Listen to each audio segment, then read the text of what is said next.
masu hikima suke cewa idza kunta za qalbin qanu'in fa anta wa malikud dunya sawa'u. In ka zama mai wadatar zuci da kai da wanda ya mallaki duniyan nan gaba daya ce duk duniyan nan dukiyarsa ce duk ɗaya kuke, menene bambancin ku?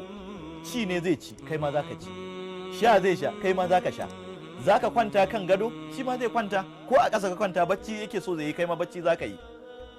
Kuma wallahi kai da baka da shi kafi shi kwanciyar hankali, domin wanda yake da millions ko billions ko trillions ba zai iya fitowa kofar gida ya kwanta yana bacci ba. Amma kai yanzu abin da kake da shi naira 500 ne yau, ko kuma saifa 300, ko kuma euro kaza ko kuɗi kaza.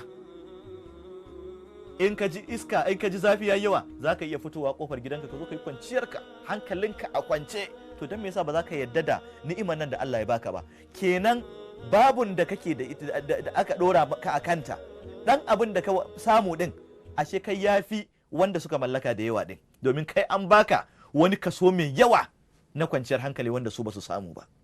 Duk wanda yake da yar kaɗan din, mun faɗa, zai iya ɗaukan motansa koyaushe ce zai tafiya, zai iya shiga kowane layi, zai iya kwanciya a kofar gida ya kwana, zai iya fita ko ina ba shi da problem. Amma me shi yana da tashin hankali.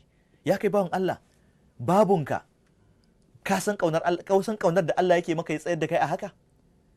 Ka san sonka da aka hana ka wannan arzikin? Ka san wannan arzikin me zai haifar maka da kai da iyalanka?